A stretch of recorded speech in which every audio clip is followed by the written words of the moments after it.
Nah, kita mulai. Jadi hari ini kita belajar tentang bilangan senyawa koordinasi. Senyawa koordinasi itu sebenarnya mungkin udah pada tahu juga ya. Jadi dia tersusun atas dia merupakan suatu molekul yang tersusun atas logam dan suatu ligan. Jadi ada atom pusat logam dan ada ligan-ligannya gitu. Nah, ada banyak hal yang bisa kita pelajari dari senyawa koordinasi atau senyawa kompleks ya. Sama aja.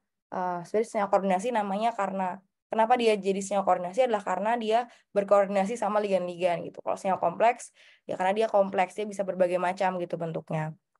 Nah, kita bisa belajar mulai dari bilangan koordinasinya, kita bisa belajar tentang interaksi antara atom pusat dengan ligan, kita juga bisa belajar tentang kenapa sih dia punya warna-warna tertentu gitu, dan bagaimana kita menjelaskan warna-warna itu. Nah, oke, kita mulai dari tentang bilangan koordinasi dan geometri koordinasi. Jadi kita tahu ya senyawa kompleks atau senyawa koordinasi itu dia punya dua komponen penting. Yang pertama atom pusat logam. Jadi atom pusat logam itu yang ada di tengah. Terus dia dikelilingi oleh ligan-ligan gitu. Jadi suatu senyawa-senyawa yang bisa mendonorkan elektron atau dia bisa membagikan si ikatannya. Jadi entah dia pi bondnya atau dia membagikan senyawa elektron radikalnya gitu. Nah, kalau misalnya kita bicara tentang interaksi antara si atom pusat logam sama ligan, dia akan ada beberapa macam bentuknya. Dan itu dijelaskan dengan bilangan koordinasi. Nah, jadi di sini kita lihat bilangan koordinasi itu adalah berapa banyak sih suatu atom pusat logam yang berikatan dengan ligan gitu. Atau berapa banyak sih ligan yang bisa berikatan dengan atom pusat logam. Biasanya, hmm, kalau misalnya golongan transisi, itu dia biasanya adalah bisa 2, 3, 4, 5, 6. Jadi bisa kayak ada 2 buah ligan, 3 buah ligan, 4 buah ligan, 5 buah ligan, 6 buah ligan gitu. Seringnya adalah 4 dan 6. Jadi seringnya bilangan koordinasi suatu senyawa kompleks itu adalah antara 4 atau 6 gitu. Bilangan koordinasi ini yang menentukan siapa? Yang menentukan sebenarnya adalah dua-duanya antara atom pusat logam sama ligannya. Tapi sebenarnya lebih cenderung ligan yang nentuin. Jadi ligan jenis apa yang akan menentukan dia bisa bilangan koordinasinya berapa gitu. Nah, ligan yang lebih gede dan bisa mentransfer muatan negatif yang gede ke logam akan cenderung memiliki bilangan koordinasi yang lebih rendah. Kayak istilahnya kayak udah cukup nih elektronnya karena kan dia punya punya ukuran yang gede dan muatan yang gede, muatan negatif yang gede buat didonorkan ke si atom zat logam, jadi nggak perlu banyak-banyak gitu jumlah bilangan koordinasinya. Itu. Terus, oke. Nah, faktor-faktor apa aja sih yang mempengaruhi coordination number? Nih CN tuh coordination number ya, bukan gugus CN. Nah, yang berpengaruh tuh ada jumlah ikatan, ukuran atom pusatnya, terus geometri versi PR, terus habis itu crystal packingnya. Jadi misalnya apakah dia memenuhi packing apa gitu.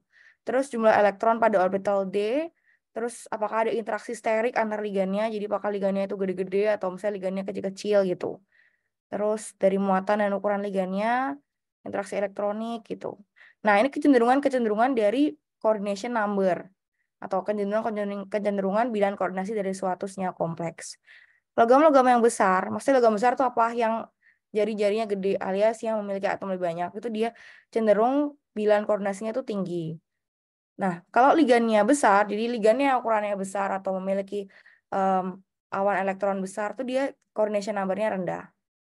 Terus logam jadi semakin ke kiri dari tabel periodik, cenderung coordination number-nya itu tinggi, terus habis itu yang di sebelah kanan cenderung coordination number-nya itu rendah. Gitu. Oke, terus kemarin kita juga sebenarnya tuh udah sempat nyinggung ya tentang geometri-geometri dari senyawa kompleks. Jadi senyawa kompleks itu bisa berupa senyawa netral ya, bisa berupa senyawa netral, bisa berupa ion, ionnya bisa berupa kation, bisa berupa anion. Terus juga dia bisa juga merupakan terdiri dari si atom pusat logam dengan bilox 0 gitu. Ketika contohnya misalnya ligan-ligannya CO gitu, itu dia senyawa kompleksnya pasti tengahnya 0, seringnya tengahnya 0 atau minus bahkan. Jadi atom pusat logamnya itu biloxnya bisa minus atau 0. Nah, terus geometri dari senyawa kompleks itu sebenarnya sama kayak geometri pada teori VSCPR. Jadi lagi-lagi tergantung dari berapa jumlah ligannya atau berapa jumlah coordination number-nya. Terus dia bisa kita lihat nih susunan kemungkinannya. Kalau misalnya bilangan koordinasinya 2 atau coordination number-nya 2, ya dia bakal jadi linear gitu. Contohnya siapa? Contohnya ini AgNH3 2+. Jadi perak amonia ini, jadi dia bisa jadi suatu senyawa kompleks linear gitu seringnya. Terus kalau misalnya bilangan koordinasinya 4, itu sebenarnya dia ada dua kemungkinan. Dia bisa jadi square planar, bisa jadi tetrahedral. Tergantung ligannya nih. Ligannya apakah kuat, apakah lemah gitu. Nah, kalau misalnya dia, misalnya contohnya nih di sini. Kalau misalnya dia PDCl 42 minus, tuh dia bisa bikin square planar. Kalau misalnya ZN342 plus, tuh dia bakal jadi tetrahedral. Terus kalau misalnya dia bilangan koordinasinya 6, dia bakal jadi oktahedral ya. Gitu. Jadi kayak gini bentuknya. Jadi ini kayak ada 4 yang di bidang ekuatorial, ada 4 ligan yang di bidang ekuatorial, dan ada 2 ligan yang di bidang aksial. Tuh, tahu ya mana ekuatorial, mana aksial? Coba aku mau menunjuk em, Kirana deh. Yang ekuatorial yang mana Kirana? Ligan-ligan yang di posisi ekuatorial yang mana, yang aksial yang mana? Kalau di gambar ini nih, gambar oktahedral.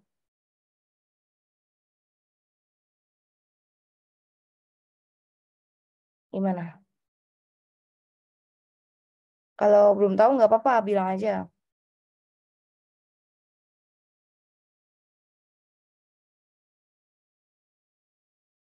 Oke, dijawab di chat. Oke. Jadi yang ekuatorial tuh yang di sini ya. Ekuatorial tuh yang eh membujur. Jadi yang di sumbu X, terus yang aksial tuh yang di sumbu Y gitu. Di sini ada 4 nih yang di ekuatorial. 1, 2, 3, 4. Terus yang di aksial nih ada 2 nih. Yang ini ya di sumbu Y ya. Tuh. Ini kalau ligan-ligan oktahedral. Kita penting ini buat tahu dia posisinya di ekuatorial atau di aksial. Karena kan ligan tuh gak bisa jadi tinggal cuma satu senyawa doang. Jadi dia bisa jadi beberapa senyawa. Misalnya H2O, Cn itu. Nah, nanti kita yang menentukan nih kira-kira posisinya di mana dan dia akan menjadi isomer yang berbeda juga kalau posisinya beda. Oke, nah ini adalah orbitalnya. Sebenarnya sama kayak orbital molekul ya. Kalau misalnya dia linear, orbitalnya berarti melibatkan orbital S dan P. Hibridisasi dari orbital S dan P. Jadi dia cuma ya linear aja gitu. Sepanjang sumbu X, atau sepanjang sumbu Y, atau sepanjang sumbu Z. Nah, kalau misalnya dia tetrahedral, dia bakal jadi orbital sp3.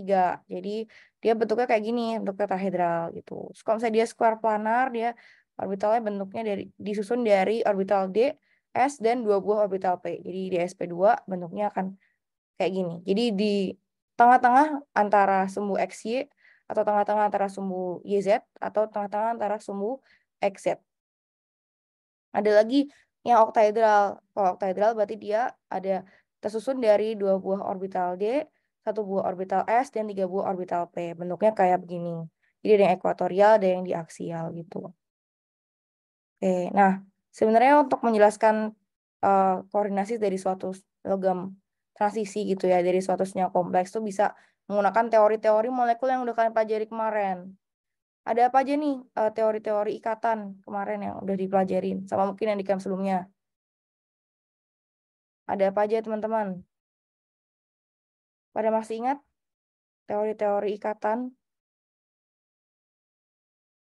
Ayo apa aja? Ada yang mau jawab? Atau mau aku tunjuk? Halo, halo.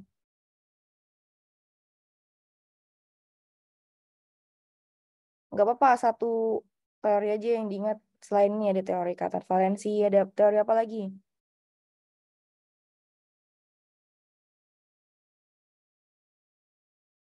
Ya, ada teori VSEPR ya. Ada apa lagi?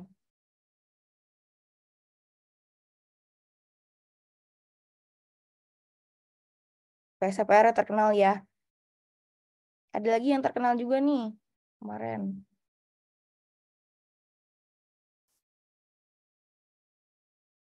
Ayo, ayo. Oke, benar ada teori ikatan ionik. Ya, bisa juga. Ayo, apa lagi?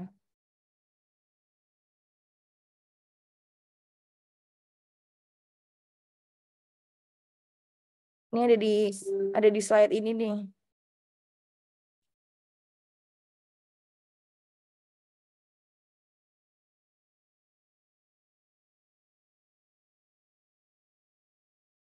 Ada lagi yang tahu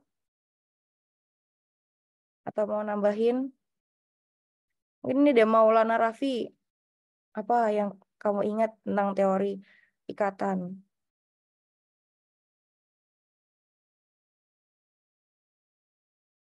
Iya, ada teori hibridisasi, ada teori orbital molekul ya, atau molekular orbital.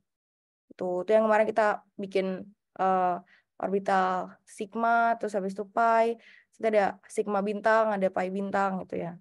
Itu. Jadi ada banyak nih teori-teori yang bisa kita gunakan untuk menjelaskan ikatan dalam suatu molekul. Nah, senyawa kompleks sebenarnya juga sama. Kita bisa menjelaskan senyawa kompleks dan strukturnya dari teori-teori yang udah kita pelajari dengan pada molekul yang biasa, bukan molekul koordinasi gitu. Nah, salah satunya yang menjelaskan ada ini ya, teori ikatan valensi atau valence bond theory gitu. Nah, teori ini menjelaskan bahwa ikatan kovalent koordinasi terbentuk oleh overlap dua orbital, satu dengan dua elektron dan satu orbital kosong gitu. Jadi akan ada suatu ikatan metal dengan ligan. Jadi ikatan logam dengan ligan gitu. Nah, ikatannya adalah ikatan kovalen koordinasi. Jadi sebenarnya dia ikatan kovalen, tapi transfer elektronnya nggak setara gitu ya. Jadi ada yang dia punya PeB, ada yang orbitalnya kosong. Jadi mereka sama-sama berinteraksi membentuk suatu ikatan kovalen koordinasi gitu. Contohnya misalnya kita ambil berelium nih, Be2+, dia bisa bentuk ion kompleks BeH2O 4 kali 2+. Nah, ini penjelasannya bagaimana nih kenapa bisa terbentuk BeH2O 4 kali 2+, itu. Jadi kita punya Be atau berelium 2+ yang dia merupakan suatu logam. Dia punya orbital kosong ya karena dia berupa kation gitu kan. Dia punya orbital kosong, terus dia didekati nih sama 4 buah H2O. Nah, H2O ini dia memiliki PeB atau memiliki pasangan elektron bebas kan oksigennya, atau memiliki elektron yang siap didonorkan gitu.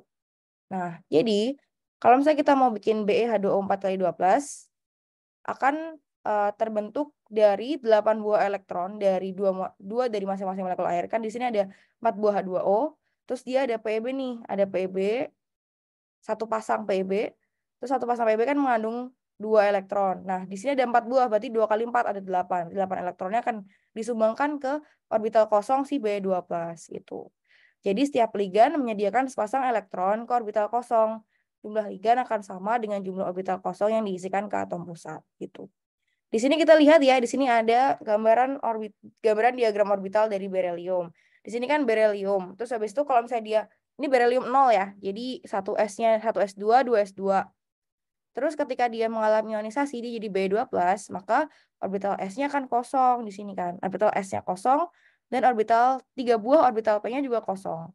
Maka dari itu didekati oleh si H2O, terus dia menyumbangkan 8 buah elektron alias 4 buah pasangan elektron bebas. Jadi terbentuklah orbital molekul baru yaitu orbital hibrid sp3. Kenapa sp3? Karena jumlah S-nya ada 1, jumlah P-nya ada 3, jadi sp3 gitu. Ya udah masuk di sini nanti elektronnya 1, 2, 3, 4, 5, 6, 7, 8. Jadi kayak gitu. Jadi nanti ketika udah membentuk suatu senyawa kompleks BH2O 4 kali 2+, si berelium ini punya orbital 1s dan orbital sp3 gitu.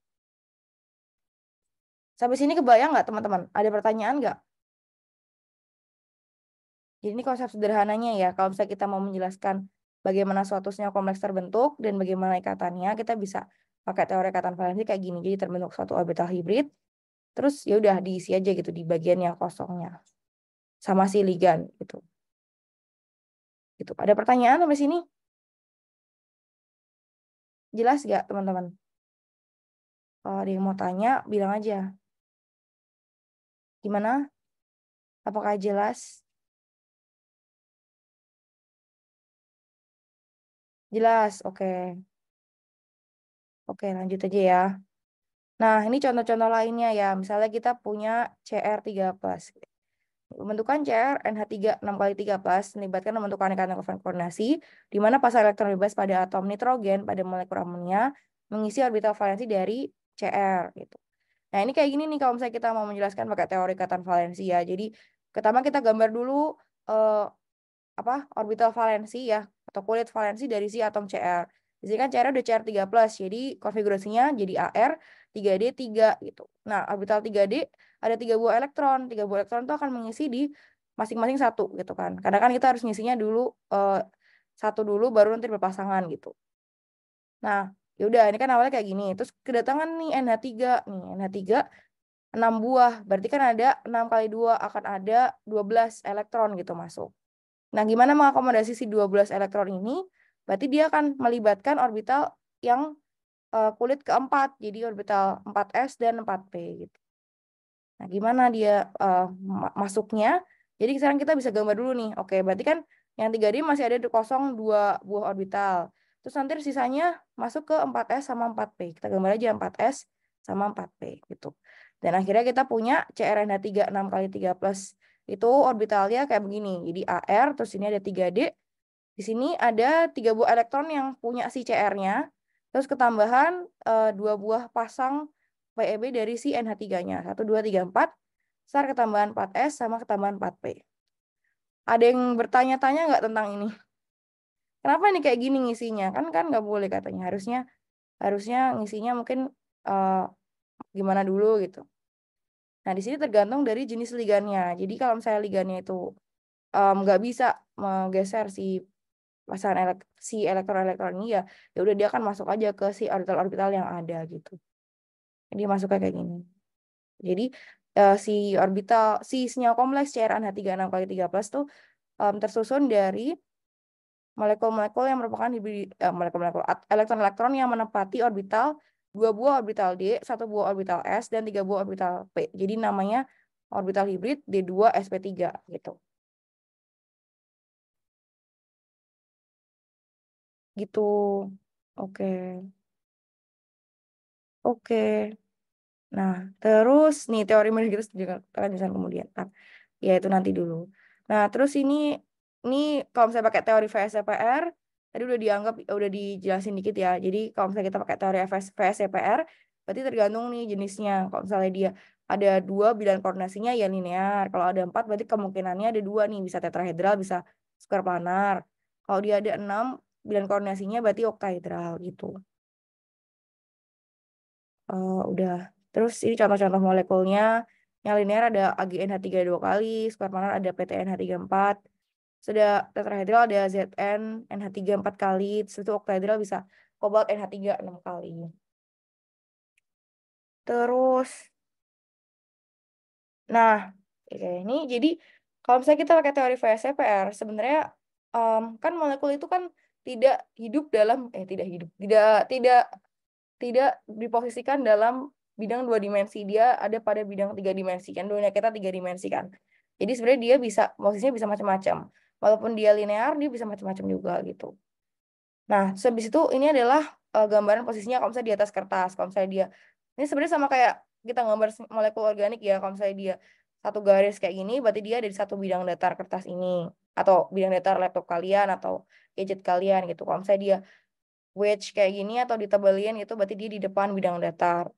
Kalau misalnya dia diputus-putus kayak gini berarti dia di belakang bidang datar gitu. Jadi kalau misalnya kalian gambar senyawa kompleks, gambar 3 dimensi, jangan gambar 2 dimensi ya. Jadi biar kebayang aja gitu. Oh, dia posisinya di mana gitu. Kayak misalnya di sini nih, kita punya tetrahedral. Gambarnya harus kayak gini. Jadi yang ini 2 di bidang datar, terus ada yang di depan bidang datar, ada yang di belakang bidang datar. Terus kalau misalnya square planar, kan boleh gak sebenarnya boleh sih gambarnya satu kayak gini ya karena kan dia sebenarnya 2 dimensi juga ya square planar, tapi kalian lebih baik juga bisa gambar kayak gini sebenarnya sama aja gitu. Terus posisi-posisinya juga akan menentukan isomernya ya, kemarin udah dibahas juga ya waktu KM kelas 10. Ada posisi cis ada posisi trans gitu. Kalau cis berarti dia sahadap, kalau misalnya trans berarti dia berseberangan kayak gini. Oke, ini contoh-contoh ligan ya. Jadi contoh-contoh ligan dengan berbagai macam bilangan koordinasi. Misalnya nih, untuk yang bilangan koordinasi 2, biasanya dia terbatas hanya pada kelompok tembaga grup. Gitu. Jadi, misalnya tembaga grup itu siapa? Jadi, ada Cu, Ag, dan Ao. Serta ada Hg gitu. Ini yang sering, ini yang beberapa beberapa molekul ini yang, beberapa atom ini yang sering membentuk si bilangan koordinasi 2 gitu. Nih, Cu bisa jadi 2, bisa jadi bilangan koordinasinya 2. Misalnya CuCl2. Ag juga, Ag ini sering banget nih, dia jadinya cuma bilangan koordinasinya 2. Jadi Ag NH3 2 kali gitu. Au juga, nah ini Au PR3, ini maksudnya adalah suatu organofosfin ya.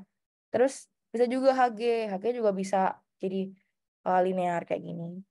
Nah, terus kalau misalnya bilangan koordinasi 3, ini sebenarnya jarang banget nih yang punya bilangan koordinasi 3 senyawa kompleks itu. Biasanya cuma si Hg sih. Hg itu sebenarnya paling unik karena dia bisa bentuk bilangan koordinasi berapapun. Maksudnya yang antara 2 atau 3 atau 4 gitu. Nah, contohnya yang bilangan koordinasi 3 pada molekul ini adalah Hgi3-. Gitu. Ini adalah suatu anion kompleks ya. Terus, nah ini contoh-contoh lainnya nih. Kalau bilangan koordinasi 4 itu cukup sering ya. Bilangan koordinasi 4 dengan bentuk tetrahedral tuh biasanya ada ZnNH3 4x2+, FHCl4 gitu. Nah, kalau yang square planar tuh biasanya golongan Ni atau PT, PD gitu ya. Planar. Ya, gimana Daud?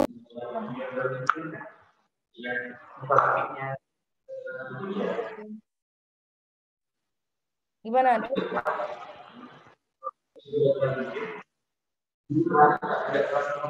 Kepencet nggak? Ya. Oke. Ya, lanjut ya. Ya, gitu deh. Terus biasanya yang square planar itu adalah logam-logam dengan 8 buah elektron di orbital D. Itu biasanya dia bentuknya square planar. Kalau nggak kayak gitu, ya biasanya dia tetrahedral gitu. Nah ini, CN4 atau yang bilangan koordinasi 4 sering direpresentasikan oleh kompleks tetrahedral dan square planar. Nah, jadi antara tetrahedral sama square planar, dia punya point group yang berbeda. Kalau tetrahedral, point groupnya adalah TD. Kalau square planar, point groupnya adalah D4H. Gitu. Ini point group adalah hubungannya sama simetrisitas dari suatu molekul. Gitu. Nah, terus banyak kompleks tidak terbatas hanya pada tetrahedral atau square planar, tapi punya simetri intermediate gitu. Jadi maksudnya apa? Jadi sebenarnya nggak murni tetrahedral atau square planar, tapi dia bisa kayak agak agak miring dikit gitu. Kayak misalnya ini nih. Kalau misalnya tetrahedral kan point groupnya TD kayak gini kan. Udah exactly kayak gini. Jadi kita punya sudut 109,5, 109,5, atau 9,5 gitu. Kalau misalnya dia square planar, udah fix kayak gini juga. Jadi sudutnya 90, 90, 90, 90. Tapi ternyata di alam dia bisa agak agak miring dikit gitu. Jadi dia adalah transisi antara si tetrahedral dan square planar, yaitu yang point group D2D ini kayak gini. Jadi miring dikit gitu. Kalau kayak gitu kita kasih nama siapa? Kita sebenarnya sebenarnya bagusnya sih ngasih namanya ya tadi um, simetri D2D kayak gini. Tapi kita bisa sebut dia sedikit tetrahedral gitu atau misalnya bentuk intermediate dari tetrahedral dan square planar gitu. Oke. Nah, ini dia. Ini lebih lanjut dari bilangan koordinasi 4 tetrahedral dan square planar. Kalau tetrahedral itu biasanya umum untuk molekul-molekul kompleks yang orbital D-nya tuh D0, D10 gitu ya. Misalnya MnO4 minus atau vanadium O4 3 min atau Cu piridin 4 plus gitu. Atau misalnya dengan metalnya biloxnya ini 2 ya, ini 2 sih harusnya 2. Terus habis itu M2X42 minus. Misalnya FeCl42 min atau COBr42 min. Ini biasanya kalau halogen-halogen gitu. Yang Fe atau Co. Nah, kalau square planar tuh biasanya umumnya pada atom-atom senyawa kompleks dengan atom-atom pusat yang punya orbital D8 gitu. Jadi 8 buah elektron pada orbital D. Contohnya siapa? PT, Ni, Rutenium, PD juga itu dia seringnya square planar gitu. Jadi kalau misalnya kalian ada soal terus bingung nih, oh dia bilang koordinasinya 4, apakah dia tetrahedral atau square planar? Kalian lihat dulu nih struktur senyawa atau atom pusat logamnya. Kira-kira dia apakah dia PT, ataukah dia Ni, ataukah Rutenium, ataukah PD? Itu kalau misalnya dia itu berarti kemungkinan besar dia square planar. Terus habis itu kalau misalnya kalian masih ragu lagi, hitung aja jumlah elektron pada orbital D-nya. Kalau D-nya 8 berarti udah pasti dia square planar. Kalau misalnya D-nya 0 atau D-nya 10 gitu atau misalnya antara itu, nah berarti dia tetrahedral gitu. Gitu. Dapat juga dibentuk oleh makrosiklik ligan square planar. Ini maksudnya kayak kayak molekul-molekul yang gabung gitu. Jadi ada banyak square planar gitu. Ukai terus ini apa nih? Nah, koordinasi square planar jarang didapatkan, hanya disukai oleh koordinasi atom pusat logam transisi dengan konfigurasi D8 gitu. Dan D7 dan D9. Jadi D8 atau D7 dan D9. Tapi ini sangat jarang nih D7 D9. Jadi seringnya adalah D8. Terus, nah ini ada katalis-katalis yang penting yang dia juga square planar, ada Ada Wilkinson katalis sama Vaska katalis ya. Gitu. Ini nice info aja. Ada juga cisplatin, ini salah satu obat ya. Ini obat untuk kanker namanya cisplatin. Ya, tuh. Nah ini drug anti cancer yang penting. Terus, nah tadi yang bilan koordinasi 4. Sekarang kita masuk ke bilan koordinasinya 5 gitu. Kalau 5 berarti kemungkinan dia akan ada posisi ekuatorial, ada posisi aksial ya, udah 5 soalnya kan. Nah, em, posisinya bisa apa aja nih? Bisa dua kemungkinan juga. Bisa jadi trigonal bipiramid kayak ini. Jadi dasarnya segitiga, terus ada dua buah piramid, makanya namanya trigonal bipiramid. Atau dia square piramid, jadi dasarnya segi 4, terus ada satu buah piramid. Jadi square piramid sama di trigonal bipiramid. Ini kemungkinan dari bilan koordinasi 5. Itu. Nah, posisinya posisi ligan yang beda, maka bentuk isomernya beda juga. Itu. Udah sih, itu ini kemungkinan posisi-posisinya. Dia bisa rotasi dikit-dikit ya, jadi dia bisa muter gitu. Dia bisa pindah posisi juga, sama seperti molekul-molekul pada umumnya. Ini contoh-contohnya dari bilan koordinasi 5. Kalau yang bilan koordinasi 5, biasanya seringnya tuh ligan-ligan CO atau ligan-ligan CN. Atau udah sih itu yang seringnya itu. Tapi bisa juga berupa ligan-ligan fluor, terus habis itu pusatnya. Sebenarnya dia fosfor gitu pusatnya. Tapi ini cuma sebagai contoh aja. Nah, sebenarnya bilan koordinasi 5 itu nggak umum. Umumnya hanya pada si ligan-ligan CO aja. Nah, gitu sih. Nah, misalnya FeCO5 atau NiCN5 gitu. Contoh yang sangat jarang. Nah, oke. Nah, ini misalnya, nah sebenarnya bisa juga bilan koordinasi 5 itu dimiliki oleh suatu senyawa kompleks yang koordinasi 5 ketemu dengan koordinasi lainnya gitu. Itu bisa jadi terbentuk, tapi ini sangat jarang. Contohnya misalnya antara NiCN5 dengan CrN3. Jadi kan kemarin kita udah lihat ya, terus senyawa kompleks tuh bisa jadi benar-benar kompleks banget itu. Jadi dua buah senyawa kompleks bergabung membentuk ligan jembatan atau misalnya membentuk apa namanya ikatan antara atom-atom pusatnya gitu. Nah ini bisa mungkin terbentuk si CN-nya 5 gitu. Terus eh, ya ini kalau yang kacang kecil mungkin bisa, kalau yang besar susah sih. Oke, nah terus habis itu ini yang terkenal lagi, yaitu si koordinasi numbernya ada 6. Gitu. Struktur yang terbentuk itu umumnya oktahedral, kayak gini ya. Jadi ada di ekuatorial ada 4, di aksialnya ada 2 gitu. Nah, atau bisa juga square antiprismatik kayak gini. Ini bukan square antiprismatik deh. Iya, ini square antiprismatik. Jadi bisa kayak gini. Jadi posisinya kayak 3, terus 3 gitu. Terus, nah ini dia. Biasanya terjadi di semua D dengan berapapun jumlah elektron. Terus kecenderungan tingginya di D3 atau D6. Sebentar aku charge laptop dulu ya.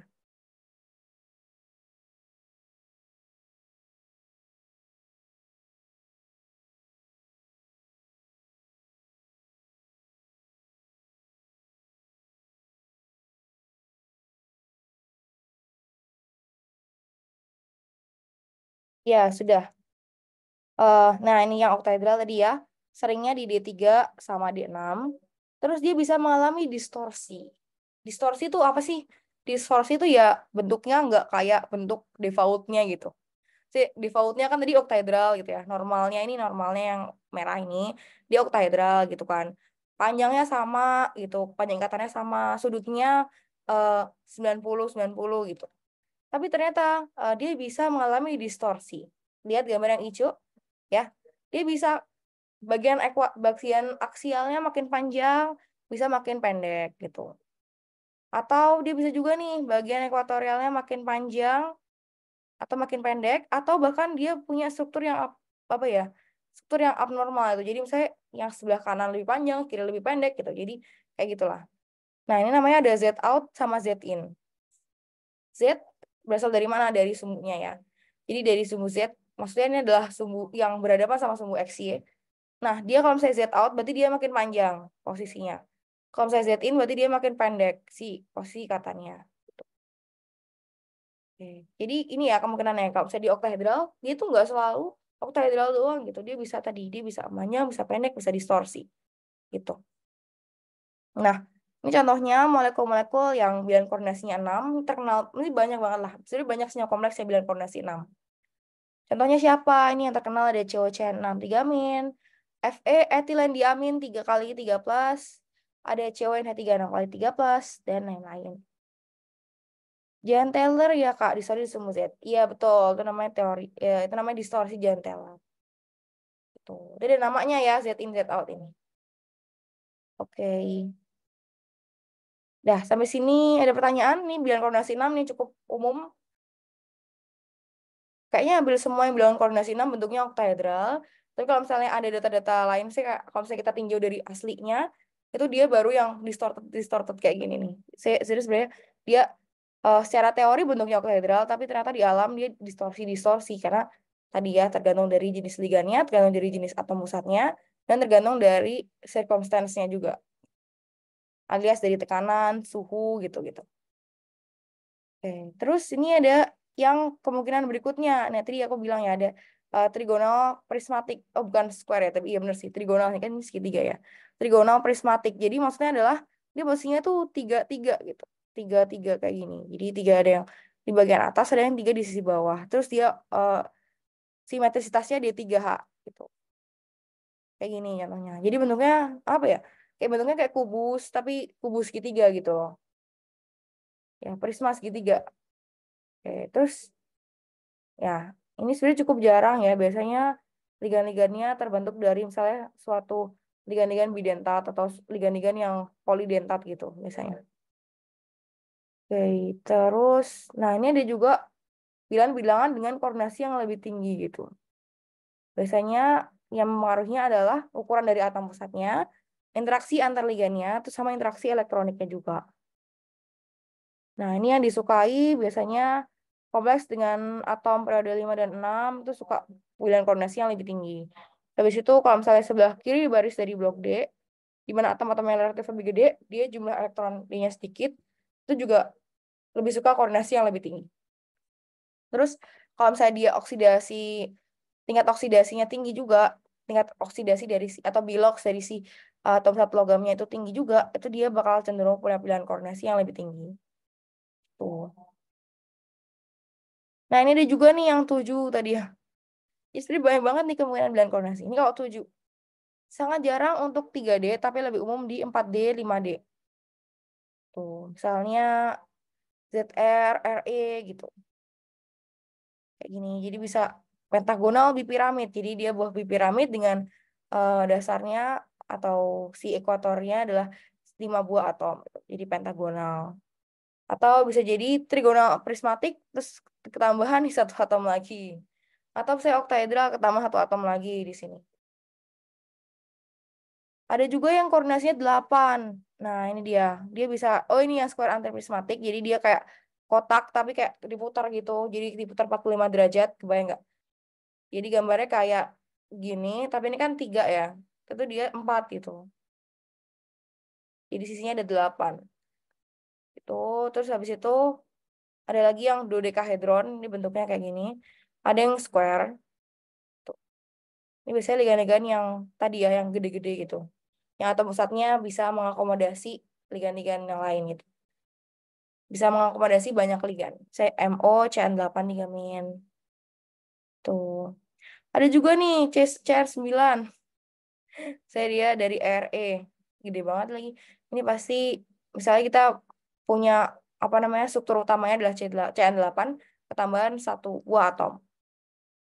Itu biasanya unsur-unsur yang blok F ya tadi kayak RE gitu. Oke, itu sih sejauh ini ada yang CN10 nggak ya? Belum ada sih sampai sekarang. Sampai CR9 aja. Tapi kalau misalkan penasaran dia buka aja. Mungkin ada. Tapi kayaknya paling gede ini sih. Masih bilang-bilang koordinasinya 9. Gitu. Ada pertanyaan sampai sini tentang bilangan koordinasi atau coordination number? Nggak ada. Udah jelas ya teman-teman ya. Semoga sih udah jelas ya. Oke, kita lanjut aja. Terus ini ada isomerisme dan chirality. Jadi sama kayak senyawa organik ya. Sebenarnya semua senyawa di alam ini dia bisa bentuknya kiral, dia bisa juga punya isomer. Udah tahu ya isomer itu apa ya? Dia adalah suatu molekul-molekul yang strukturnya berbeda, ikatannya berbeda, tapi punya rumus yang sama gitu. Nah, terus itu kiralitas. Kiralitas tuh dia merupakan bayangan cermin. Atau dia uh, bisa merotasi bidang cahaya. Jadi bisa mengalami depolarisasi gitu. Nah, terus, nah ini dia, ini adalah suatu bayangan cerminnya. Misalnya kita punya senyawa kompleks CO, Cl2, En2. Nah, dia kalau misalnya strukturnya kayak gini, dia bisa punya suatu bayangan cermin kayak gini. Di posisi cisnya, ini juga posisi cisnya, tapi dia bisa membentuk bayangan cermin. Biasanya sih yang sering-sering punya isomer kiral itu yang punya etilen diamin nih. Jadi ada suatu ligan bidentat gitu.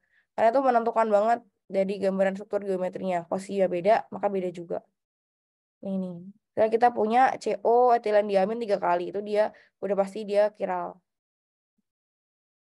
Nah, ini dia gambarannya ya. Ini etilen diamin nih. Kayak gini. Dia bisa kayak gini, bisa kayak gini. Tuh, dia bisa putar kanan atau putar kiri. Jadi kayak gini. Ini namanya ini ini aku nggak tahu sih nama simbolnya apa. Tapi jarang dipakai. Biasanya pakainya tetap RS gitu sih. Gitu. Oke, udah. Ada pertanyaan? Namanya delta, Kak. Iya, ini simbol ini namanya delta. Tapi maksudnya kalau dalam ini kayak nggak disebut gitu sih. Iya, gitu deh. Apakah ada pertanyaan teman-teman? Sampai sini, ini udah sih. Pengambilan koordinasi.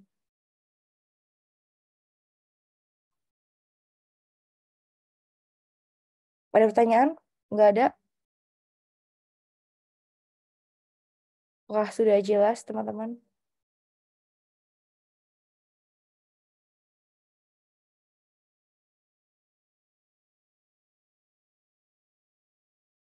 Aman. Oke deh kalau gitu. Oke, kalau gitu eh, mungkin kita istirahat dulu 5 menit ya. Habis itu kita mulai PPT yang baru. Jadi silakan istirahat dulu teman-teman. Mungkin kalau mau keluar kelas atau apain. Ini PPT yang apa biar mudah nyarinya? Ini PPT yang ini. Bentar aku stop share dulu. Nah ini, kompleks koordinasi. Jadi udah dibuka ya yang ada di Zerone. Kalian buka. Terus habis itu di situ ada list PPT. Terus kalian buka yang kompleks koordinasi.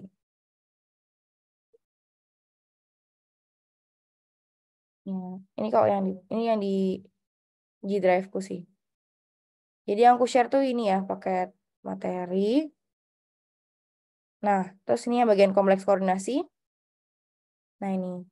Tadi yang kita buka adalah yang 3, geometrisnya koordinasi.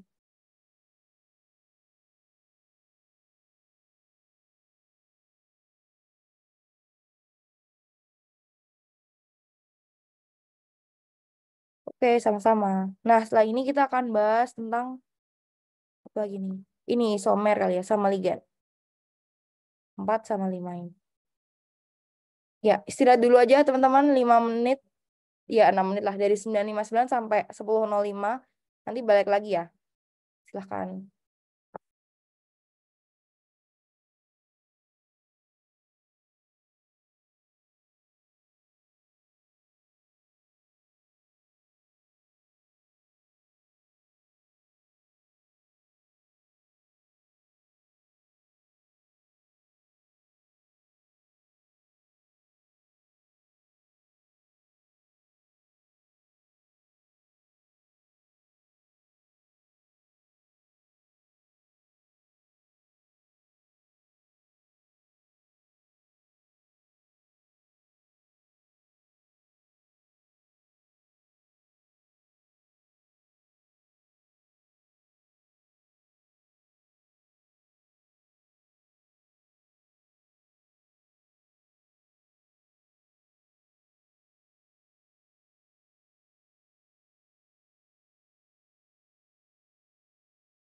Oke, udah pada balik teman-teman.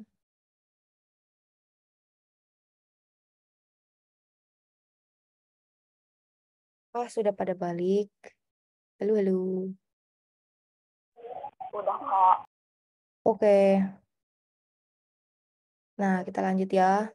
Eh, kita lanjutkan. Sekarang buka yang nomor 4, PPT yang nomor 4. Ligan, judulnya Ligan doang. Ya, sebentar. Ini kali ya aku share screen. Kelihatan? Kelihatan share screen-nya. Nah, ini dia. Yang bagian ini ya, dibuka aja PPT-nya teman-teman. Oke, kita mulai. Em, kita sekarang bahas tentang ligannya dari suatu sinyal koordinasi. Ligan ini bisa mengubah sifat suatu logam sebenarnya. Jadi sebenarnya reaksi adalah sebenarnya bisa jadi reaksi redoks tergantung dari jenis ligannya ya dan tergantung dari circumstance-nya juga gitu. Kalau misalnya kita punya suatu ligan yang terbentuk dari reaksi redoks yang bisa kita pakai contohnya adalah si CN ini. Tuh. Terus sebagian besar ion logam di dalam air berada sebagai statusnya kompleks gitu. Jadi kalau misalnya kamu punya logam apapun dilarutkan dalam air gitu, kita bisa yakin di dalamnya akan ada suatu sinyal kompleks, yaitu berupa sinyal kompleks metal H2O 6 kali N+. Jadi seringnya H2O-nya tuh 6 kali biar koordinasinya, bukan yang 4, bukan yang 3, bukan yang 2. Seringnya kayak gitu. Kecuali beberapa molekul kayak misalnya Ag itu biasanya H2O 2 kali gitu. Nah, terus kita kita tahu bahwa kalau misalnya ligannya beda, stabilitas ion kompleksnya juga akan beda ya. Tuh. Misalnya kita awalnya punya larutan nikel 2+ gitu dalam air. Alias kita punya sinyal kompleks NiH2O 6 kali 12. Ketika kita menambahkan NH3 gitu ya. Kita masuk NH3, maka nanti NH3 ini akan mensubstitusi H2O-nya gitu. Jadi suatu ligan dan sinyal kompleks Ni NH3 6 kali 12 ditambah H2O gitu. Jadi H2O-nya lepas, NH3-nya masuk. Kalau misalnya kita hitung konstan kesetimbangannya, kita punya KF atau K formation. Jadi konstan kesetimbangan pembentukan kompleks atau KF namanya ya. Ternyata nilainya tuh gede banget nih, 4 kali 10 pangkat 8. Alias produknya lebih cenderung terbentuk dibandingkan si reaktornya. Makanya dia punya nilai KF 10 pangkat 8. Gitu. Terus kalau misalnya kita ganti lagi nih ligannya, ligan-ligan yang kuat, dia juga akan punya nilai KF yang gede juga. Misalnya kita punya Ni2+ ditambahin etilen diamin. Menjadi Ni etilen 3 kali 2+. Dan H2O ya, H2O-nya lepas. Ternyata KF-nya itu lebih gede daripada pembentukan si Ni3 gitu. Dimana kalau etilen diamin nilai KF-nya 10 pangkat 18. Kenapa hal ini terjadi? Ntar akan dibahas ya. Nah, metode paling efisien untuk klasifikasi ligan adalah dengan strukturnya gitu. Apakah dia monodentat, bidentat gitu ya. Kalau misalnya dia monodentat, berarti dia akan memberikan satu donasi PEB per ligan. Atau sebenarnya kalau misalnya kita lihat dari bahasanya sendiri, monodentat itu artinya mono kan satu, dentat itu artinya gigi. Maksudnya kayak pengkelat gitu. Jadi uh, berapa banyak kemungkinan si ligan itu untuk menyerap suatu senyawa kompleks, suatu atom pusat logam. Tuh. Nah, terus ligan-ligan ini sebenarnya bisa netral, bisa anionik gitu ya. Udah pada tahu juga ya, contoh-contohnya misalnya bisa berupa OR minus, SR2, OR gitu. Pokoknya intinya dia punya suatu PEB yang bisa didonorin. Kalau monodentat berarti cuma satu buah atom donor. Gitu. Oke, nah kalau misalnya lebih dari satu pasangan elektron bebas, dia bisa kemungkinan menjadi suatu ligan jembatan sebenarnya. Tapi kita bisa bilang dia monodentat itu ditinjau dari satu buah ikatannya dengan suatu senyawa atau pusat logam aja gitu. Walaupun dia misalnya berupa ligan jembatan, kita tetap sebut dia monodentat karena kan dia berikatannya satu-satu tuh ke satu buah atom pusat logam gitu. Jadi satu ke yang atom pusat logam pertama, satu lagi ke atom pusat logam kedua gitu. Oke, terus ini yang berbeda sama hal ini adalah B2H6 karena di sini kan di sini setiap ikatan ada 2 center, 2 elektron. Oke, terus selain ligan monodentat bisa juga nih ligan-ligan itu memiliki jumlah pengkelatnya itu banyak lebih dari satu. Udah pada belajar juga ya. Kalau misalnya dia 2 berarti bidentat. Kalau 3 berarti tridentat. Habis itu kalau 4 tetradentat. Kalau 5 pentadentat. Dan seterusnya bisa kita sebut sebagai polidentat gitu. Tuh, jadi syaratnya adalah satu molekul ini punya 2 ppb yang bisa kita donorkan pada suatu atom pusat logam gitu. Oke. Nah, ini contohnya yang bidentat adalah etilen diamin yang udah kita bahas kemarin. Oke, terus ini klasifikasi ligan berdasarkan jumlah atom donor tadi ya udah kita bahas. Nah, ada yang disebut sebagai suatu chelating agent atau agen pengkelat. Biasanya dia adalah ligan-ligan yang sering dipakai untuk merangkap suatu logam-logam yang ada di alam gitu. Misalnya untuk merangkap logam-logam yang ada di air limbah atau misalnya di air keran gitu. Itu biasanya dia pakai ligan-ligan yang sifatnya dari 2 ke atas itu. Jadi yang dia bidentat, tetradentat, hexadentat, sama polidentat. Kita sebut sebagai suatu agen pengkelat. Kalau cuma satu itu bukan agen pengkelat. Jadi kalau misalnya dia monodentat, dia bukan agen pengkelat gitu. Oke. Ada juga ligan ambidentat. Dia punya alternatif atom donor. Tapi dia sebenarnya cuma mungkin satu doang yang nancap gitu. Satu doang yang berikatan sama atom pusat logam. Contohnya misalnya tiosianat gitu kan. Kemungkinan dia bisa di S-nya, bisa di N-nya gitu. Gitu. Terus, nah ini contoh-contoh dari ligan-ligan ya. Contoh ligan monodentat ada H2O, CN-, NH3, NO2-, SCN- itu dia monodentat ya. Meskipun dia sebenarnya punya 2 buah PEB yang bisa kita donorin, tapi dia cuma mungkin salah satu doang aja yang masuk karena kan ukurannya begini doang gitu. Beda sama etilen diamin yang ukurannya lebih gede gitu. Jadi dia cakupannya lebih besar juga. Kalau SCN dia kecil molekulnya, jadi dia cuma mungkin sebagai monodentat aja. Nah, ini dia ada karbon monoksida itu juga monodentat. Terus OH- juga ini tadi ya tiosianat ya SCN. Contoh senyawa kompleksnya ya banyak ya. Misalnya kobalt NH3 6 kali 3 plus atau FeCN6 3 minus. Gitu. Terus ini penamaan-penamaannya ya. Biasanya kalau ligan-ligan monodentat kita kita lihat dari sifatnya apakah dia kation, anion atau dia uh, biloxnya enggak dia merupakan suatu ion gitu. Kalau misalnya dia berupa anion kita kasih belakangnya O kayak gini. Fluoro, bromo, iodo, karbonato itu CO32- ya. Terus bisa jadi nitrato juga NO3-. Atau SO32- namanya sulfito. Lucu juga namanya ya. Ada juga tiosulfito kayak gini. Ada juga sulfato, jadi ya dari sulfat ya, anion sulfat. Terus kira jadi ligan, jadi ketambahan O. Terus bisa juga karbonil ya, karena dia kan karena kan dia bukan merupakan suatu ion.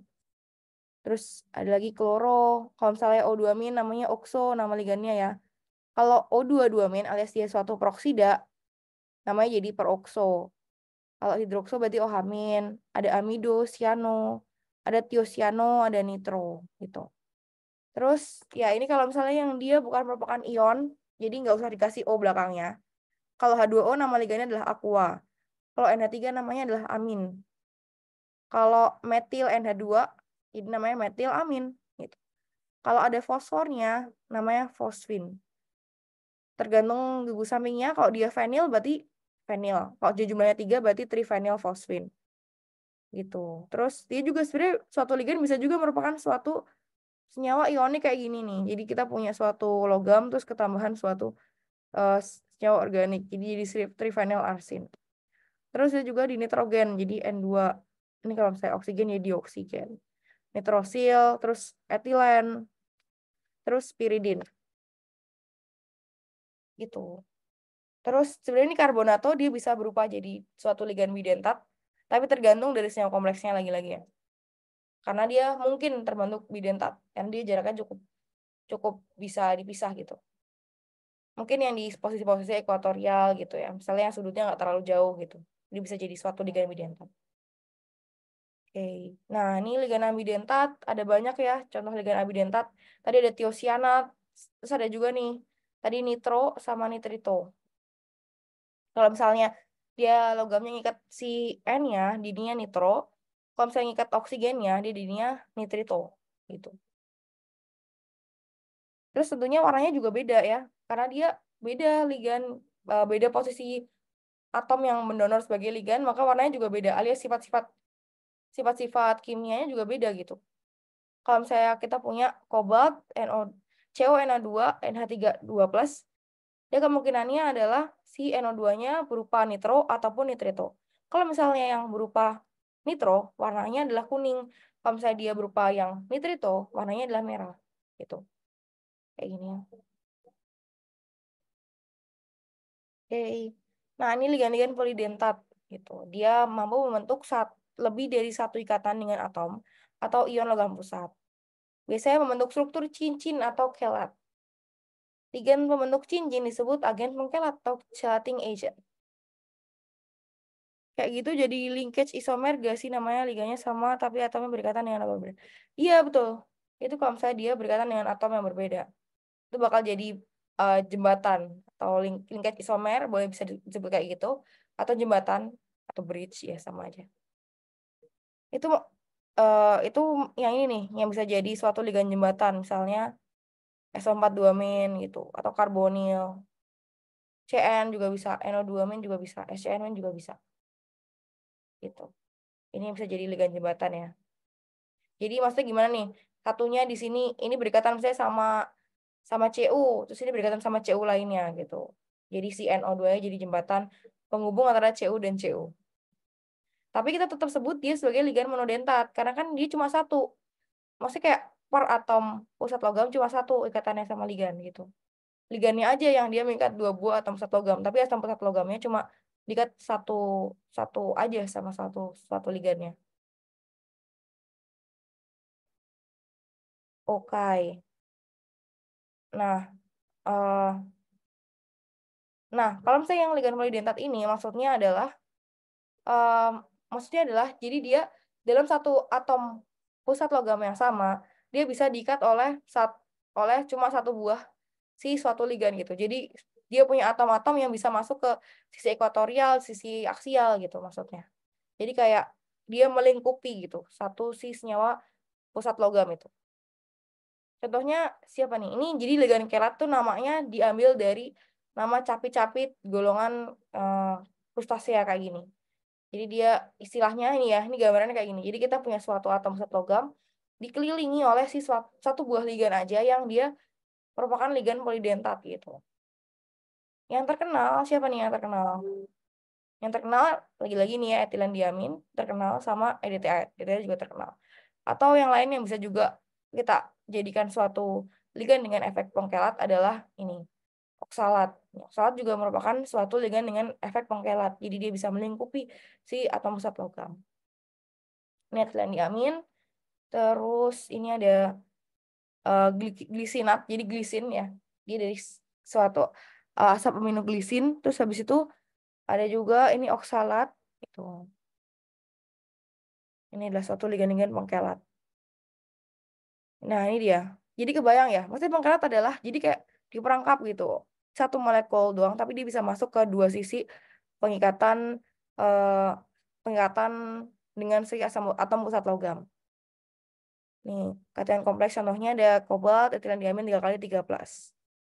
Nanti etilen diaminnya akan di sini, dan di sini. Dan kan sebenarnya perlu perhatian juga.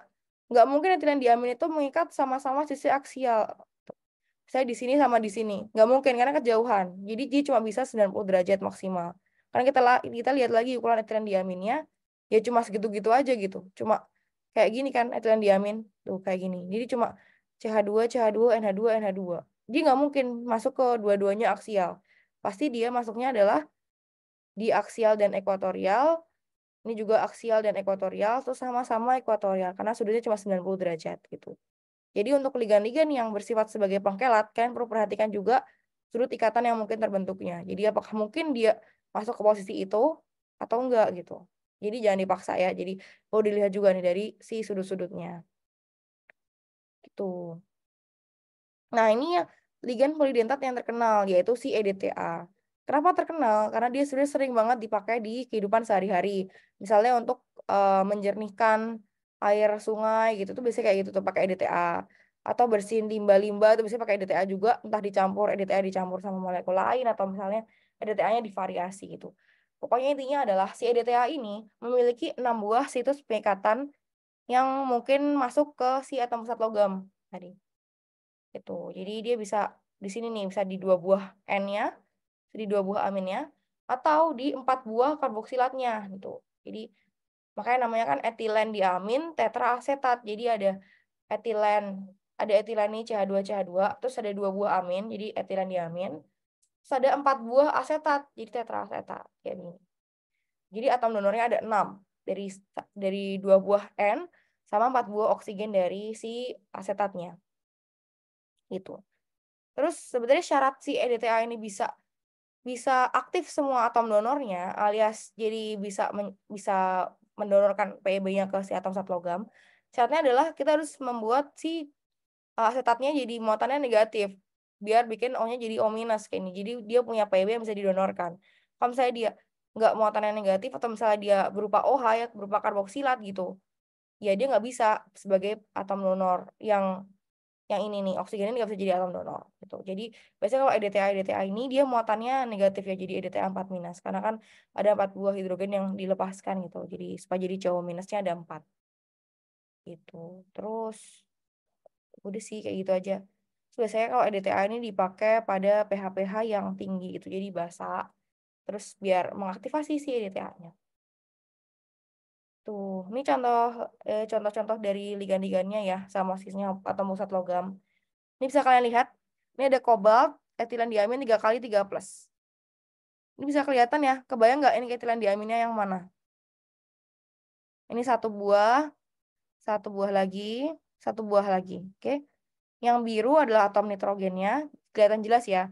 Nitrogennya yang berikatan sama si atom pusat logam. Alias ini adalah atom donornya. Nitrogen-nitrogen ini adalah atom donor. Berikatan dengan kobalt. Tuh, ini juga. Oke, ini juga. Terus posisinya adalah nitrogennya ini masuk ke ekuatorial dan aksial. Ekuatorial dan aksial, ini ekuatorial dan ekuatorial. Sudutnya 90 derajat, 90 derajat, dan 90 derajat. Nggak ada tuh yang etilen diaminnya masuk di dua-duanya aksial gitu. Atau misalnya dia ekuatorial, yang satu di sini, terus satunya di sini. Nggak ada. Kayak gitu. Jadi semuanya kayak gini ya. Gitu. Terus kalau EDTA juga sama. Berarti kan juga perlu pertimbangkan nih sudutnya gitu kan. Kalau misalnya kita lihat di sini posisinya kan ada etilen terus ada 2 buah amin. Nah, amin-amin ini pasti posisinya diketan. Tuh, kita lihat di sini ya, tuh. Iya kan? Nih dia diketan. Posisinya sama-sama di ekuatorial, lihat di atom biru ya. Kelihatan ya atom biru. Dia sama-sama di ekuatorial, sudutnya 90 derajat gitu. Nah, lalu barulah si CO minusnya yang masuk di posisi-posisi lainnya. Jadi kan ada aminnya berikatan dengan si asetatnya ini ya. Dia pertama kan masuk di aksial, terus asetat satunya masuk di ekuatorial. Yang ini juga satunya masuk di ekuatorial, satunya masuk di aksial gitu. Oke, jadi aminnya jangan digambar sama-sama di aksial karena itu kejauhan gitu. Nggak cukup nih struktur dari si etilen diamin. Sama juga kayak etilen diamin yang ini. Gitu. Bisa ya gambar ya teman-teman ya. Ini gambar EDTA harus bener juga. Nah ini diagramnya ya biar lebih gampang. Tadi kan kayak agak banyak gitu kan atom-atomnya. Ini gambar diagramnya gitu. Jadi ini adalah suatu kobalt di tengah. Terus ini adalah 2 buah nitrogen sama-sama di ekuatorial. Terus nanti karboksilatnya di posisi sisanya gitu. Ini ke sini, ini ke atas, ini ke ekuatorial, ini ke aksial gitu. Ya, oke. Hmm. Ini membahas lebih lanjut tentang ligan EDTA. Nah, ini sering dipakai untuk ini treatment atau untuk pengobatan keracunan logam berat. Jadi misalnya kayak pekerja-pekerja pabrik atau pekerja-pekerja tambang gitu, terus dia mengalami poisoning, dia bisa dikasih EDTA. Mungkin yang penasaran EDTA-nya jadi diminum. Iya, diminum, dilautin dalam air terus diminum gitu. Kayak gitu cara pakainya. Terus, nah, oke. Habis ini ada pertanyaan? Ada pertanyaan nggak teman-teman sama sini tentang si EDTA, etilen diamin, pengkelat gitu. Ada pertanyaan nggak?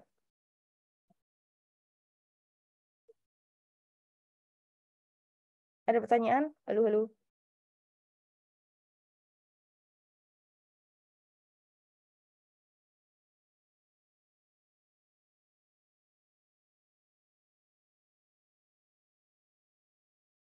Oke, bagus, clear ya. Nah, ini ligan jembatan tadi ya yang sempat kita singgung.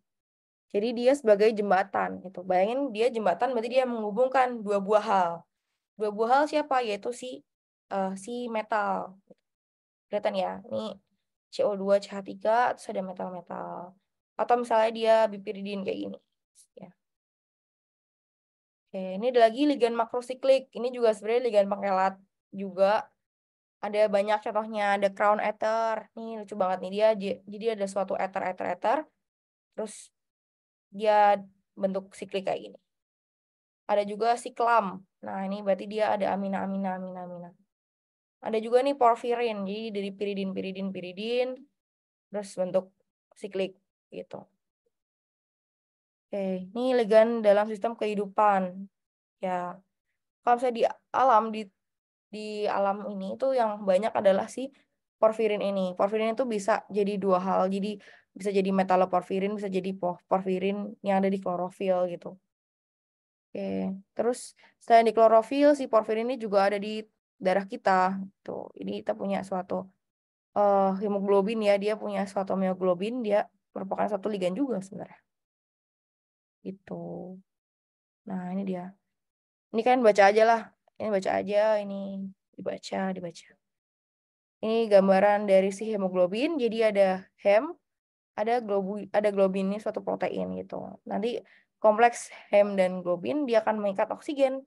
Oksigennya jadi ligan. Jadi itu. Jadi kenapa tubuh kita bisa mentransfer oksigen ke seluruh kenapa darah kita bisa mentransfer oksigen ke seluruh tubuh? Karena kita punya hemoglobin ini yang mengikat oksigen. Dan basically ikatannya adalah ikatan kovalen koordinasi gitu. Ya, terus apa lagi? Nah, ini ferrichrome. Nah, ini biasanya di bakteri gitu. Ini keren banget ya. Ya, gitu deh. Tuh dia kita lihat ya, dia bentuknya kayak gini nih, yang bisa bentuk kiral tadi. Hmm, ini klorofil. Nah, klorofil kan porfirin pusatnya Mg gitu. Cincinnya cincin porfirin ya ini ya. Terus apa lagi? Ini ada klorofil A, klorofil B. Terus ya ini ya udah ini teori-teori. Oke, nah kita masuk lagi. Ini ada klasifikasi elektronik pada ligan. Jadi suatu ligan dia bisa sebagai donor pi. Tuh. Maksudnya gimana nih donor pi gitu. Jadi kita bisa lihat suatu ligan itu kan punya PEB. Nah, PEB ini dia sebenarnya kan masuk ke orbital satu orbital yang bisa jadi tegak lurus itu sama si orbital logamnya. Jadi dia akan membentuk suatu ikatan antara orbital-orbital yang posisinya tegak lurus gitu. Tegak lurus kan maksudnya kayak gini. Tegak lurus tuh kayak gini. Sorry, sejajar. Jadi kalau misalnya dia sejajar, dia bisa mengalami interaksi si orbital-orbital itu. Itu terbentuklah suatu ikatan pi. Interaksi pi, karena belum berikatan ya, jadi cuma interaksi pi gitu. Nih, ini salah satu metode kenapa sih si ligan itu bisa bisa bisa membentuk suatu ikatan gitu. Jadi selain ketemunya head to head, jadi bentuk ikatannya sigma, interaksi sigma, bisa juga interaksi pi gitu. Apa ini? Ini donor klasik atau sederhana atau donor sigma atau donor pi tadi ya. Donor pi biasanya di ligan-ligan yang dia punya orbital orbital ya pi juga gitu. Oke. Ligan bisa donate sistem pi orbital kayak di Ferosen gitu gimana, Kak? Maksudnya gimana pertanyaannya? Maaf aku belum paham. Gimana Duta? Ayo on mic aja ya, on mic. Kayak yang di sini maksudnya. Kalau di Verosin itu yang mengkoordinasi bukan lone pair tapi kayak sistem pi orbitalnya Orbitalnya. juga. Iya, kayak gini nih. Kayak gini ya maksudmu ya? Mungkin. Iya. Ya itu dia, itu salah satu keunikannya. Jadi selain dia interaksinya head to head sigma gitu ya. Jadi PEB-nya masuk ke orbital gitu. Jadi sebenarnya bisa juga interaksinya adalah karena dari orbital kosong atau orbital yang udah terpengaruhi si elektron itu. Atau biasanya jadi kemudian ada tiga antara orbital kosong atau orbitalnya udah dapat pengaruh dari si PEB-nya atau dia orbitalnya adalah lawan isoelektriknya dari si orbital sigma-nya. Jadi kayak gini nih, ini kan ini putih itu sini kuning gitu kan. Nah, dia bisa berinteraksi tuh sama orbital dari si atom pusat logam. Karena orbital atom zat logam juga kan banyak ya. Apalagi logam-logam yang gede-gede gitu yang dia punya orbital D. Dia punya orbital D-nya sampai 4 sampai 4D, 5D gitu. Dia bisa berinteraksi kayak gitu. Tuh. Kenapa mungkin? Karena sebenarnya dari suatu orbital itu ada suatu gaya elektrostatik juga gitu. Dan itu akan memperkuat kekuatan dari ligannya gitu. Kalau misalnya dia punya ikatan pi tadi, maka dia akan makin kuat juga ikatan yang terbentuk. Jadi itu ada efek tambahan gitu. Jadi selain dia ikatannya adalah donor PB, dia juga ada tambahan donor dari si orbital tadi, interaksi orbital pi atau kita sebut sebagai pi back bonding. Tuh. Siapa aja yang bisa bikin pi back bonding? Basically adalah yang dia punya orbital pi juga atau dia punya orbital pi pada D yang kosong gitu. Iya, orbital pi yang terbentuk dari orbital DD yang kosong. Gitu. Contohnya nih, misalnya CO, C triple bond O, ini yang paling terkenal ya, dia punya pi back bonding kayak gini. Terus fosfin, jadi organo-organofosfin tuh dia bisa bisa membentuk suatu ikatan pi back bonding ini. Jadi dia bisa punya dia bisa punya dia bisa membentuk suatu interaksi pi dari orbital-orbital D yang kosong gitu. Atau kalau misalnya yang CO ini dia bisa punya suatu orbital pi yang kosong dari si triple bond gitu. Gitu. Begitu, Duta. Gimana? Ada pertanyaan follow up?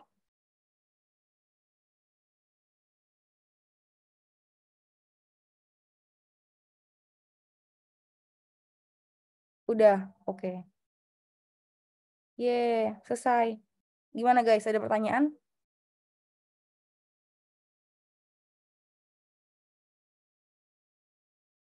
Gak ada? Lanjut ya. Masih 10.33. Kita lanjut. Lanjut ke mana tadi? Oh ini ya. Nih, PPT nomor 5. Isomer. Sekarang kita bahas isomer-isomer. Oh ya, ini internetku apakah putus-putus atau gimana teman-teman? Ini aku dari tadi dapat notifikasi kayak your internet connection not stable gitu-gitu.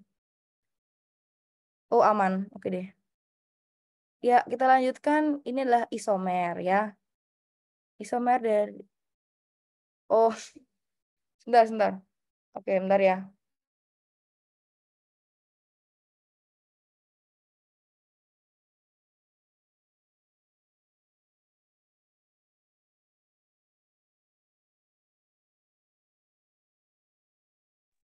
Halo? Halo? Kok sekarang? Sekarang bisa kedengeran nggak suaraku?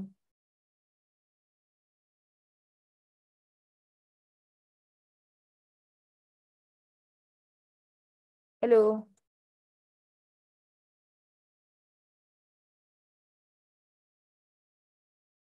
Oke. eh, ya, aku balik lagi. Tadi aku benarkan ternyata malah hilang. Sekarang apakah terlihat share screen-nya? Halo? Halo? Terlihat Kak. Terlihat. Oke, nice. Lanjut ya. Sekarang kita bahas tentang isomer. Ya, isomer tuh ada banyak ya isomer ini. Kan udah sempat disinggung juga kemarin waktu di yang kelas 10 sama kelas 11. Ada isomer struktur, ada isomer ruang, ada macam-macam lah. Ada tadi ya, kok isomer struktur atau konstitusi, itu biasanya dia dari posisi pengikatannya beda gitu. Kalau stereoisomer, dia konfigurasinya beda. Biasanya ada isomer optik, isomer cis trans, itu. Dia masuk ke isomer ruang, stereoisomer. Nah, oke, ini next aja. Jadi, isomer itu pertama diketahui pada tahun 1913, ditemukan oleh si Pak Werner. Dia jadi dapat Nobel Prize itu. Jadi, karena dia menjelaskan tentang sifat dari COCl2 NH3 4 kali. Ternyata ada banyak kemungkinan nih posisi COCl2 NH3 4 kali. Dan ternyata bentuknya beda, warnanya beda juga. Padahal kan ini sama-sama tuh molekulnya ada CO-nya, ada 2 buah Cl, ada 4 buah NH3 gitu. Kenapa dia bisa memiliki warna yang berbeda? Ternyata dia posisinya beda, karena dia merupakan suatu isomer. Kita lihat ya di sini ya. Kita punya COCl2 NH3 4 kali, ada posisi cis, ada posisinya yang trans itu. Kalau dia posisinya cis, ini ya cisnya pada bagian ekuatorialnya yang kita lihat ya. untuk memudahkan gitu. Jadi ini pada bagian ekuatorial posisi Cl-nya tuh cis, NH3-nya juga cis. Terus habis itu kalau misalnya yang satunya posisi Cl-nya adalah trans dan NH3-nya trans juga terhadap posisi NH3 di ekuatorial yang lain gitu. Kalau misalnya dia posisinya cis, warnanya tuh ungu. Kalau dia posisinya trans, warnanya hijau gitu. Gitu. Jadi meskipun dia sama molekulnya, tapi ternyata posisi yang beda menentukan warna yang beda juga, sifat kimia yang beda juga gitu. Nah, dari sana dikembangkan beberapa dan ditemukan beberapa jenis isomer-isomer lainnya gitu. Ini ada isomer struktur, mungkin isomer struktur yang mungkin terlihat jelas ya karena beda ikatan. Jadi ada isomer koordinasi, ada isomer rantai. Ada juga nih stereoisomer gitu. Ikatannya sama tapi beda penataan dalam ruang. Misalnya kita punya isomer cis trans, facial meridional, ada isomer optik juga ya. Tuh. Kita bahas dulu isomer struktur. Kalau misalnya pada senyawa kompleks, isomer struktur itu dia akan terlihat berbeda jelas karena merupakan perbedaan dari ikatan metaligannya. Apakah dia bentuknya ikatan kovalent koordinasi atau ikatan ionik biasa gitu. Nah, misalnya kita punya apa nih? Nih COBr2, ini CONH3 5 kali BrSO4. Nah, si molekul ini sebenarnya kemungkinannya bisa dua macam nih. Bisa eh, si NH3-nya ini semua berikatan sama si CO, terus habis itu ada Br yang berikatan sama si CO, SO4-nya sebagai kation, sebagai anion atau sebagai senyawa ioniknya jadi suatu garam, atau ternyata SO4-nya masuk di salah satunya. Jadi terus jadi HSO4 ini tersubstitusi oleh Br. Jadi antara Br-nya satu jadi senyawa ligan atau Br satunya lagi jadi counter ionnya gitu. Tuh. Dia ternyata warnanya beda. Yang satunya warnanya ungu, ini warna merah. Udah jelas ya karena senyawa kompleksnya juga beda. Ini kita sebut sebagai isomer struktural gitu. Yang ini SO4 domainnya bebas, yang ini Br-nya bebas. Tuh. Bagaimana tahu perbedaannya? Ya udah kalian reaksikan aja sama reagen-reagen yang misalnya bisa mengendap dengan SO4 atau yang bisa mengendap dengan Br. Terus habis itu saya kalian dipanasin lagi gitu supaya untuk mengetahui apakah dia SO4 apakah dia Br gitu. Nah, ini dia. Terus kita juga bisa pakai ini metode spektroskopi. Nah, tapi ini agak susah sih karena biasanya perlu spesifik gitu kan karena ini kan senyawa atom senyawa kompleksnya kan mirip gitu. Oke, terus ini ada juga isomer struktur. Tadi ya, kalau isomer struktur berarti biasanya melibatkan si ligan-ligan yang ambidentat. Antara dia misalnya berupa nitro atau nitrito gitu. Jadi apakah dia berikatan dengan si N-nya atau berikatan sama si oksigennya gitu. Terus ini isomer koordinasi. Wah, ya. Jadi misalnya contohnya ini saya dia biasanya tersusun dari senyawa kompleks yang membentuk suatu garam kompleks kayak gini. Jadi dia bisa misalnya di sini NH3 yang berikatan sama CO, terus CN-nya berikatan sama Cr atau tukeran. Jadi Cr-nya berikatan dengan NH3, terus CO-nya berikatan dengan Cl kayak gitu. Jadi rasio atomnya sama, tapi tidak punya formula keseluruhan yang sama. Nah, oke. Terus lanjut. Nah, contoh-contoh lainnya ya. Isomer koordinasi, perbedaan distribusi antara dua pusat logam gitu. Hmm, nah, ini kalau misalnya kita punya CuNH34 kali PtCl4 sampai TNH34 kali CuCl4, itu dia bentuknya square planar. Kalau misalnya dia CONH36 kali CrCn6, sama ini kan dia tukeran nih. Satunya CO sama NH3, satunya Cr sama NH3. Gitu. Jadi sebenarnya dia bisa di dua-duanya, bisa di oktahedral, bisa di square planar juga. Ada juga isomer polimerisasi, jadi makin panjang. Gitu. Terus ini apa lagi? Ini isomer ionisasi. Gitu. Ini bagi macam contoh-contoh aja ya. Ini sebenarnya mirip sama yang tadi sih. Jadi misalnya mana yang dia berperan sebagai counter ion, mana yang berperan sebagai ligan. Tuh. Oke. Nah ini tadi untuk identifikasinya kita bisa pakai identifikasi kation anion ya. Misalnya kita punya suatu yang SO4-nya sebagai counter ion. Berarti tentu saja kalau misalnya dikasih Ba2+, dia akan ngendap terbentuk BaSO4 kalau misalnya SO4-nya sebagai counter ion dari si senyawa kompleks ini. Tapi kalau misalnya dia Br-nya yang sebagai counter ionnya, sebagai anionnya gitu ya, maka kalau saya dikasih Ba2+ ya nggak ada endapan. Tapi kalau misalnya kita kasih Ag, baru dia mengendap gitu. Kita bisa pakai cara ini gitu. Nah ini biasanya kalau di soal-soal, biasanya soalnya dibalik gitu, mulai dari awal buat misalnya kayak soalnya ada suatu padatan ditambahin Ba2+, ternyata terbentuk endapan BaSO4 gitu misalnya. Sejumlah berapa gram. Atau misalnya endapan putih sejumlah berapa gram. Terus habis itu ntar ada padatan lain yang ditambahin Ba2+, ternyata nggak terbentuk endapan. Tapi kalau misalnya ditambahin Ag+, dia terbentuk endapan. Sebanyak sekian gram gitu. Terus kayak kalian tentukan nih senyawanya apa gitu. Bisa soalnya kayak gitu. Kalau soal-soal. Oke, terus ini linkage isomer tadi ya pada molekul-molekul yang ambidentat kayak misalnya SCN, NO2 gitu. Ini juga sama ya karena dia uh, punya posisi yang beda. Jadi dia juga punya senyawa yang beda juga senyawa kompleksnya. Oke, terus ini contoh-contohnya aja. Ya, nitrito itu kalau misalnya masuknya ke oksigennya. Kalau masuk ke nitrogen jadinya namanya nitro. Terus ini jadi siano sama isosiano. Kalau siano masuk ke karbonnya, isosiano masuk ke nitrogennya atau donornya. Kalau misalnya ini sianato sama isosianato, itu misalnya isosianato itu untuk yang eh, molekul OCN kayak gini, tapi atom donornya adalah oksigen. Kalau misalnya dia sianato untuk yang nitrogen atom donornya. Bisa juga ini isotiosianat ya. Jadi SCN itu juga merupakan suatu senyawa yang ligan ambidentat. Tuh, jadi ada contohnya ada 4 buah ligan ambidentat ya. Kalau ntar kalian dapat soal atau misalnya ditanya gitu molekul-molekul apa yang merupakan ligan ambidentat kan bisa sebutin nih. Ada NO2, CN, OCN sama SCN. Tuh. Ya ini dibaca aja. Ini bisa dibaca sih, seru sih baca mungkin. Karena kan interaktif gitu.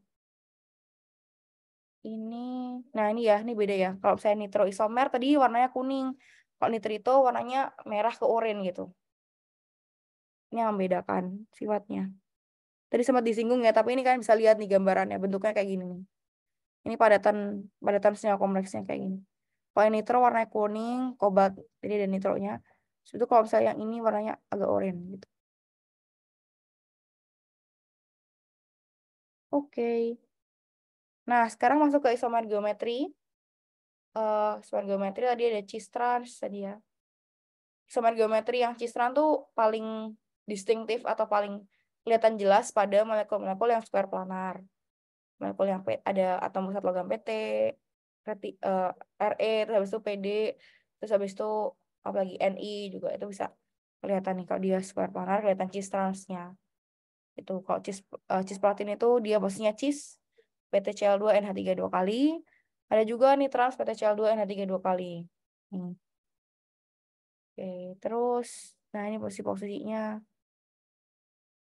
Berapa banyak isomer yang dipunyai COCl3 NH3 tiga kali? Ini pertanyaan. Ya, kita skip aja deh. Terus mana lagi? Hmm, ya ini cistras tadi. Terus kalau misalnya dia bilang koordinasinya 6, dia tetap bisa jadi cistran juga sebenarnya ya. Sama nih ya, warnanya juga beda. Contohnya tadi CONH3 4 kali Cl2, dia posisinya bisa cis, bisa trans. Oke, di sini yang cis, ini yang transnya. Kalau yang cis jadi warnanya violet, yang transnya jadi hijau warnanya.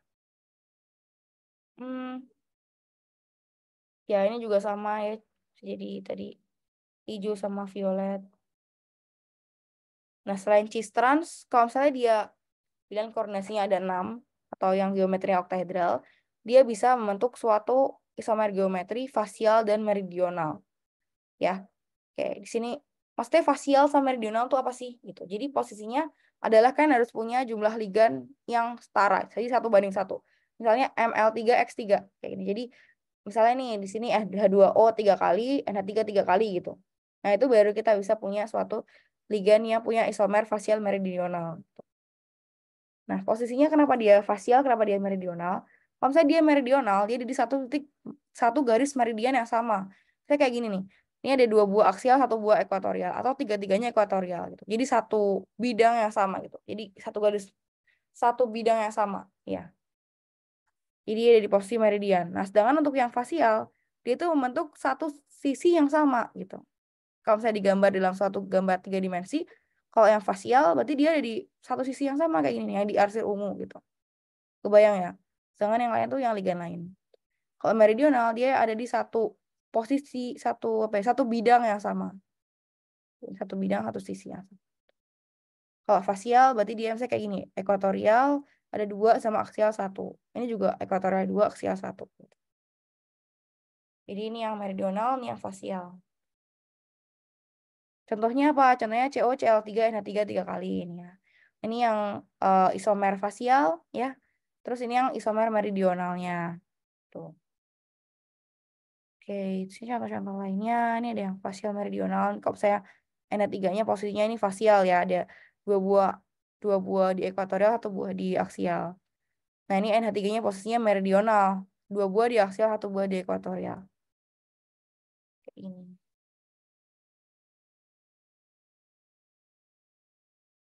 Oke, ya ini pertanyaan-pertanyaan kan jawab aja. Nah, terus ini yang tadi ya, yang berupa senyawa kiral gitu. Dia posisinya tidak saling superimpos gitu. Dia merupakan bayangan cermin. Biasanya dia molekulnya yang sering dipakai contoh adalah si etilen diamin ini. Dia merupakan bayangan cermin satu sama lainnya. Gitu. Tuh, ini tadi ya, ini bentuknya. Ya udah, terusnya aktivitas optiknya juga sama kayak senyawa organik yang kiral. Tuh. Udah deh, ada pertanyaan sampai sini?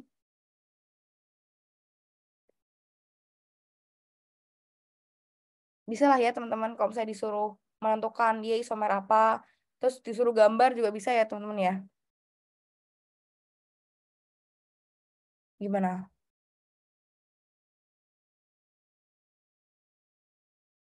Ini kalau gambar, misalnya ini kan, ini sebenarnya gambarnya kurang tepat nih kan. Kalau gambar kan gambar aja ini ada ditebelin terus yang di belakang ini dikasih garis putus-putus gitu. Oke. Ada pertanyaan teman-teman? Apakah ada pertanyaan?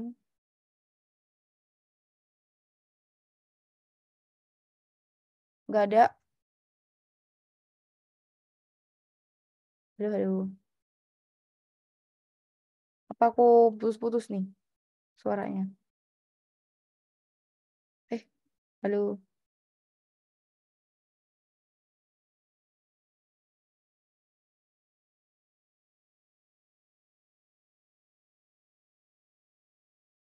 Ya udah kita istirahat dulu ya teman-teman ya. Mungkin sekarang istirahatnya 11 menit, jadi sampai jam 11. Nah, setelah ini kita akan masuk ke stabilitas nyawa kompleks koordinasi. Ini dia. Oke. Sama ini juga. Ini sih stabilitas kompleks juga. Oke, ya udah silakan istirahat dulu teman-teman sekitar 10 menit, 11 menit lah sampai jam 11.